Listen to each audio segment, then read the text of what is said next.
राप्ती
दर्पण टेलिभिजनको साप्ताहिक कार्यक्रम साझा मञ्चमा यहाँलाई हार्दिक स्वागत गर्दछु। म भानु जोशी।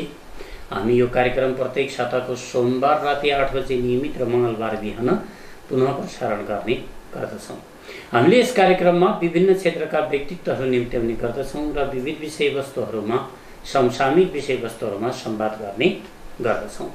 आजको संवाद हामी जोड्नेछौँ ओडातिर के भइरहेका छन् ओडाका कामहरू र अब निर्वाचन सम्पन्न भएको पनि धेरै भयो। लगभग आधा कार्यकालभन्दा पनि बढी भइसकेको अवस्था छ। लगभग अब 23 महिना जति बाँकी छ जनप्रतिनिधिहरूको कार्यकाल।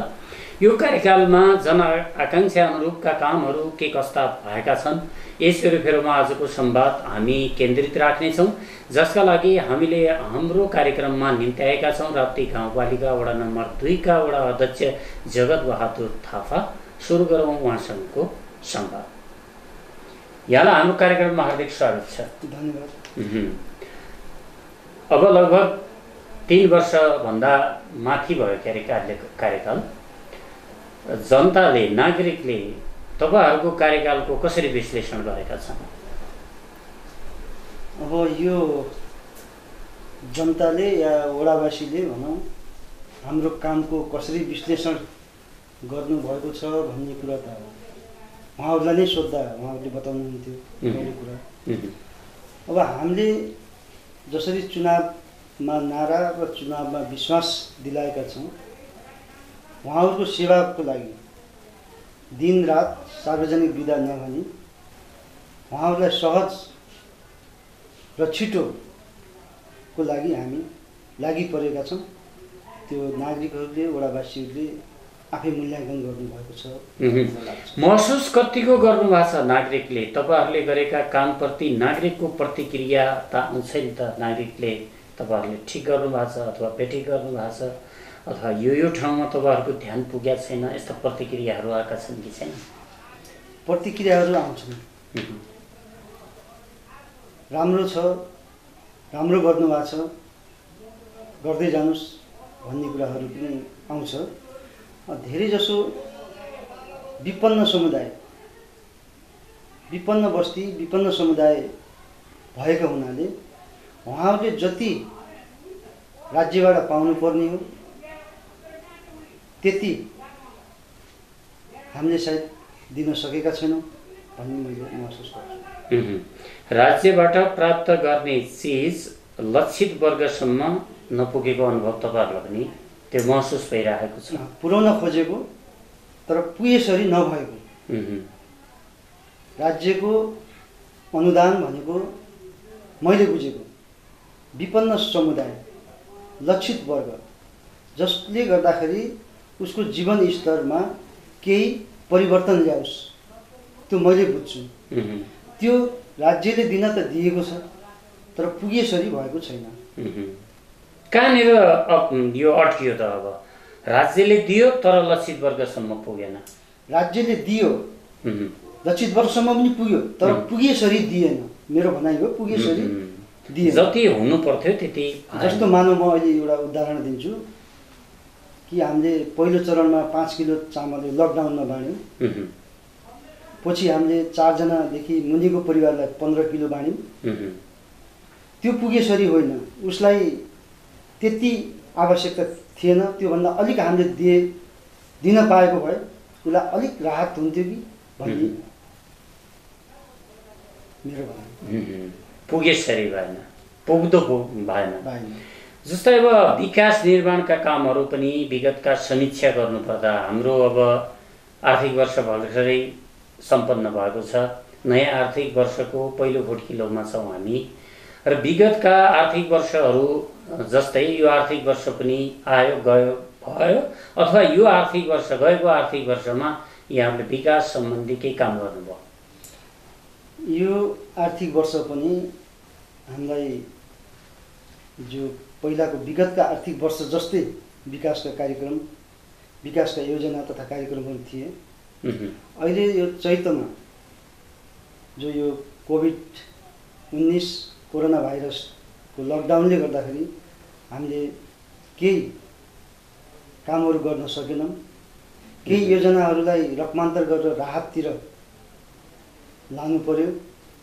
केही सामानहरू बाहिरबाट ल्याउनु पर्ने या कामदारहरू बाहिरदेखि ल्याउनु पर्ने गर्दा त्यस्ता कामहरू सम्पन्न पनि हुन सकेनन्।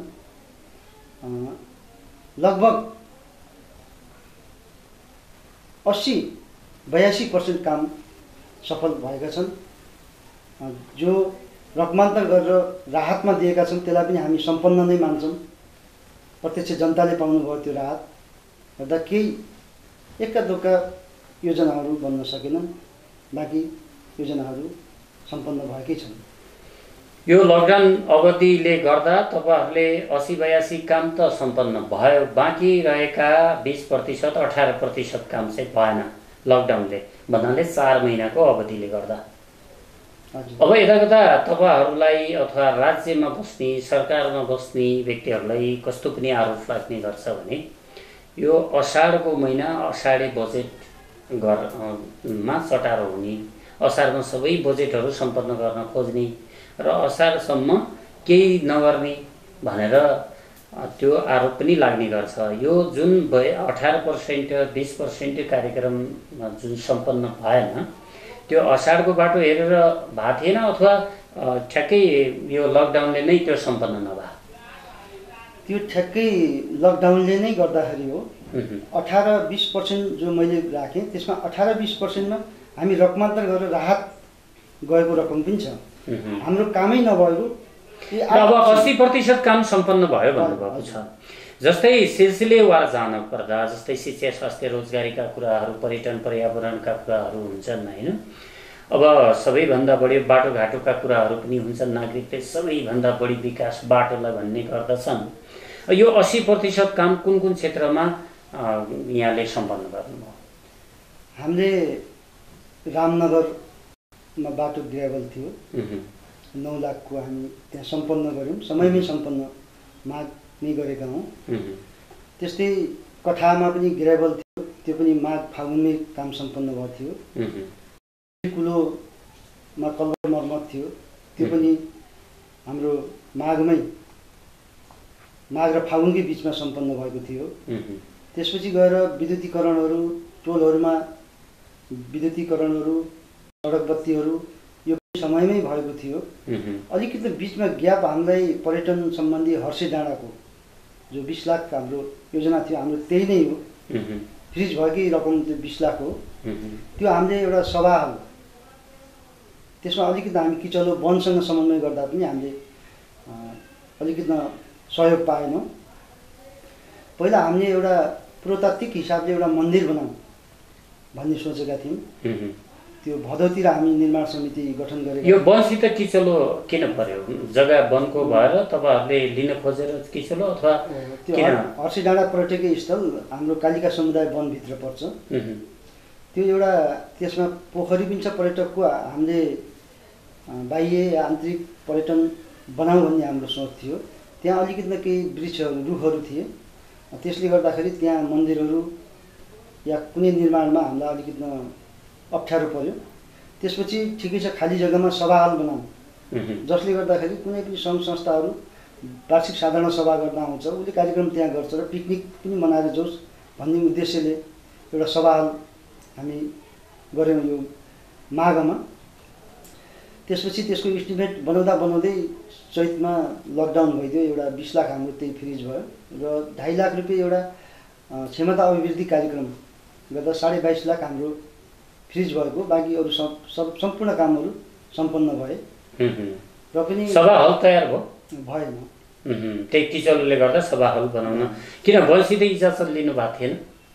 वनसँग समन्वय गरिएको थियो, केही वृक्षहरू काट्नुपर्ने भयो, त्यसैले वनले दिएन। वनभन्दा बाहेकका विकल्पहरू सरकारी जग्गाहरू छैन? प्रति ऐलानी जग्गाहरू त्यस्तो छैन? होइन, हामीले हर्षे डाँडालाई पर्यटन बनाऊँ भनेर क्षेत्र नै त्यही हामीले छनौट गरेका थियौँ। अरू ठाउँ पनि छ सभा हल बनाउने? त छ, हाम्रो 2 नम्बर वडामा यो कालिका महिला समुदाय भवन एउटा सभा हलकै स्वरूप त्यो पनि सम्पन्न गऱ्यौँ। अहिले त्यो सम्पन्न काममा आइराखेको छ, कार्यक्रम चलिराखेको छ। लगभग 200 जना हामी अड्छौँ त्यहाँ। यस्ता कार्यक्रमहरू लगभग हाम्रो सबै नै सम्पन्न भयो। यहाँले यो प्रसङ्गमा विद्युत विस्तारका कुरा पनि गर्नुभयो। विद्युत विस्तार गरिसक्नु भएको छ, यहाँको वडालाई उज्यालो वडा भन्न सकिन्छ? सकिन्छ, सबै ठाउँमा छ। सबै ठाउँ सडक बत्तीहरू जडान्छन्? सडक बत्ती केही ठाउँमा जोडेका छौँ, केही ठाउँमा जोड्न बाँकी छ। बाँकी किन छ? के कारणले त्यो बाँकी रहनु भयो? त्यो एउटा पहिलो कुरा त भनौँ, हामी आर्थिकै पुगेसरी हामीले सडक बत्तीलाई हामी आफै नै योजना बनाएनौँ। अर्को कुरा त्यहीसँग जोडिएको, पहिला हामीलाई आवश्यक पर्यो विद्युतको पोल जत्न पाए तहीँ हामीले गाडियो। सिर्फ हामीलाई लाइट चाहिएको थियो, विद्युत चाहिएको थियो। अब अहिले हामीलाई सडक चाहिएको छ, सडक पनि व्यवस्थित चाहिएको छ। त्यो पोलहरूलाई फेरि हामी अर्को ठाउँ व्यवस्थापन गर्नुपर्छ, लाइनिङमा गर्नुपर्छ। त्यस कारणले पनि सडक बत्ती सबै ठाउँमा बाल्न सकिएको छैन। अब अहिले हाम्रो गौरवको योजना वडा नम्बर 1 रामनगरदेखि लिएर परगन्नासम्म 1600 मिटर बाटो पिच हुँदैछ, जसमा 2टा कल्भर्ट पनि छन्। हिजो मात्रै हामी शनिबार दिनभरि गएर बाटो नाप्यौँ र 5.5 मिटर पिच हुँदैछ। गौरवको योजना कसको? यो गाउँपालिकाको गौरवको योजना कि प्रदेशको? केन्द्रको। अब त्यसमा अहिले इस्टिमेट गराइयो, म खुद र एउटा वडा सदस्यसहित इन्जिनियरसँग हामी फिता नापेका हौँ। कालोपत्रे र 8 मिटरको बाटोभित्र कालोपत्रे नाला इस्टिमेट गरियो, तर सडकमा रहेको विद्युतको पोल हामीले याद गरेनौँ। अहिले त्यो समस्या परिरहेको छ। 7वटा पोल हामीले फेरि साइडमा लानुपर्छ। के छ साइडमा सार्नुपर्ने हटाउनु पर्ने हो? हजुर, बिचदेखि साइडमा हामीले उसलाई लानुपर्छ। यस्ता धेरै समस्याहरू छ। हामी बुझेर सोचेर त्यो त प्राविधिकले इस्टिमेट गर्ने क्रममा त्यो सबै कुरा ख्याल गर्दैनन्, के गर्छ? बाटो पिच गर्नेले उसले कालोपत्रेकै इस्टिमेट गर्छ। विद्युत पोलहरू यो हाम्रो उसमा नम्समा पर्दैन भन्ने कुरा आउँछ। जो हामीलाई पहिला आवश्यक थियो, मैले भनिसकेँ, हामीलाई लाइटको आवश्यक थियो। हामीले पछिको यो बाटो विस्तार कसरी होला के होला भन्ने नसोचेर जहाँ सजिलो भयो त्यहीँ हामी अन्धाधुन्द गाडी हो। अब यो महसुलका कुरा, सडक बत्तीको महसुल कसले तिर्ने?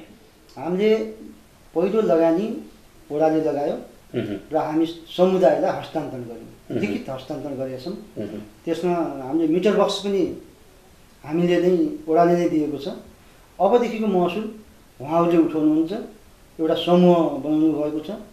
मासिक पहिलो बैठकमा 500 उठाउनु भएको छ र मासिक 100-200 उठाएर उहाँहरूले निरन्तरता यो दिनुहुन्छ। आफैले उठाउने? हजुर, हस्तान्तरण समूह। वडाबाट फेरि विद्युत महसुल अनुदान भनेर दिन मिल्दैन? त्यो कोषमा रहने गए त्यो दिन मिले पनि हामी दिँदैनौँ, किनभने समुदायलाई हस्तान्तरण गरिसकेपछि एउटा समुदायले पनि अपनत्व लिनुपर्छ, समुदायको पनि केही लगानी हुनुपर्छ। महसुल आफैले तिर्नुपर्ने प्रावधान हजुर तपाईँहरूले बनाउनु भएको छ। विद्युत महसुल अनुदान भनेर दिइन्न, बरु नपुगेको ठाउँमा विद्युत विस्तार गर्नुहुन्छ। हजुर, त्यो गर्छौँ। अब विद्युत महसुल अनुदान भनेर हामी अहिले फेरि दिएका छौँ। यो 77-78 आर्थिक वर्षमा हाम्रो पाखोबारी सिँचाइ, भल्भो बोरिङ, ट्युबवेल, यसको लागि केही रकम कृषकहरूलाई पाखोबारीमा सिँचाइ अनुदान भनेर दिएका छौँ। तर बत्ती बाल्नको लागि हामी अनुदान दिँदैनौँ। प्रत्येक घरधुरीले उठाउनु पर्ने, त्यो कोषमा राख्नुपर्ने। त्यो कोष के छ? टोल विकास संस्थाहरू गठन भएका छन् अथवा त्यो यो सामुदायिक विद्युतलाई मात्रै लक्षित गरेर त्यो समूहहरू बनेका छन्? होइन, त्यो समूह टोल विकाससँग कनेक्ट छ र ओडासित सम्पर्क छ। उहाँहरूलाई कुनै पनि समस्या परेपछि विद्युतका कुराहरू भए। कृषिमा त समस्या पुरानै छ। मलखाद बिउ बिजन समयमा नपाउने, मलखादको व्यवस्था स्थानीय सरकारले पनि गर्न नसक्ने, केन्द्रीय सरकार प्रदेश सरकार कता कता अल्मलिने, फेरि किसानलाई भन्या बेला मलखाद नपाइने समस्या विगतमा पनि थियो, अहिले पनि त्यो कायमै छ अथवा केही स्थानीय सरकारले केही त्यसलाई सहज गरेको छ? यो मलखादको लागि, खादको लागि यो समस्या पहिला पनि थियो, अहिले पनि छ, अझै पनि केही समय रहन्छ। जबसम्म यो सहकारीलाई छोडेर स्थानीय सरकारलाई हस्तान्तरण गर्दैन तबसम्म एउटा सहकारी, हाम्रो कृष्णसेन इच्छुक सहकारी छ, उसले लगभग 5वटा 6वटा वडालाई 1 देखि लिएर 4 र 8 यानि कि 5वटा वडासम्म उसले खाद वितरण गर्नुपर्छ। त्यो सम्भव पनि हुँदैन। या त त्यो संस्था, त्यस्तै वितरण गर्ने संस्था अरू पनि भइदियोस्, या एउटा स्थानीय सरकारलाई जिम्मा नदिएकै कारणले मलखाद बिउ बिजन समयमा किसानले नपाएको हो भन्नुहुन्छ। स्थानीय सरकारको जिम्मा पाएका शिक्षा र स्वास्थ्यका कुरा गरौँ, तिनी पनि त अस्तव्यस्त छन् नि। अब अहिलेको हालतमा त सबै अस्तव्यस्त छन्। सारा संसार अस्तव्यस्त छ अहिलेको कोभिडले गर्दाखेरि। जहाँ तक छ शिक्षा स्वास्थ्य त धेरै तरक्की भएको छ, प्रोग्रेस छ। अब यही गाउँपालिका, हाम्रो राप्ती गाउँपालिकामा हेरौँ भनेपछि हामीले विनियोजन गऱ्यौँ 1,80,00,000 त हाम्रो निजी शिक्षकहरू, जो विद्यालयले निजी शिक्षकहरू राख्नुभएको छ, उहाँहरूलाई 1,80,00,000 त तलब मात्रै छुट्याइएको छ गाउँपालिकाले। अब स्वास्थ्य त यति क्रियाशील छ अहिले। कोभिड-19मा सबैभन्दा परिचालित हुने स्वास्थ्यकर्मी नै हो। यस्तो बेला अहिले शिक्षा स्वास्थ्य तल खस्कियो भन्न त मिल्दैन। पहिलाभन्दा केही न केही भएको छ र अहिले कोभिडले गर्दाखेरि सबैलाई नै तहस।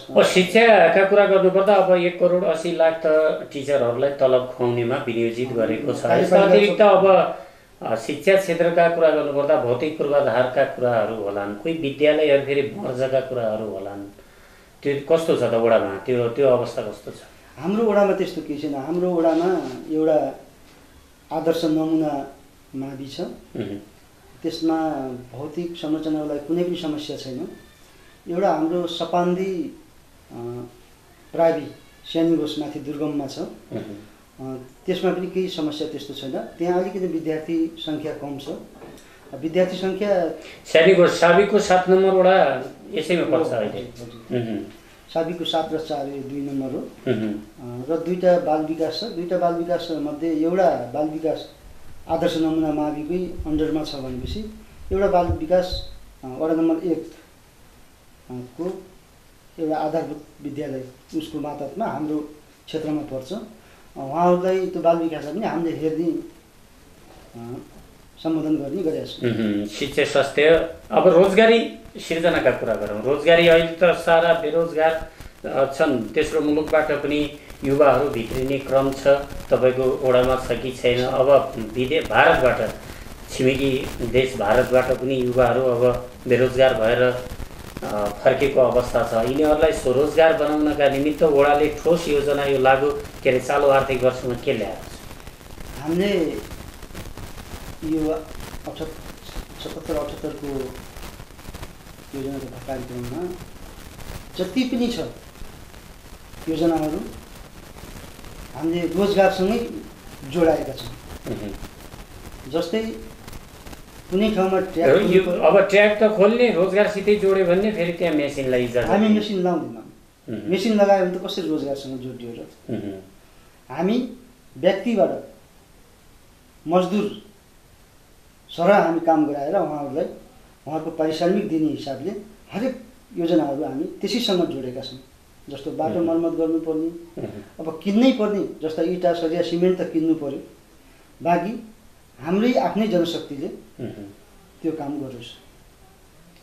स्वरोजगार त्यसैबाट बनाइराख्नु भएको छ। यो प्रधानमन्त्री स्वरोजगार भन्छ नि, यो भने के त्यो लागू भएको छ कि छैन? भएको छ। अब राप्ती गाउँपालिकामा यो 2 नम्बर वडाले मात्रै प्रधानमन्त्री स्वरोजगार सञ्चालन गर्यो। हामीले लगभग 17 दिन बराबरको 15 जनालाई 17 दिन बराबर 15 जनाले रोजगार गर्नुभयो।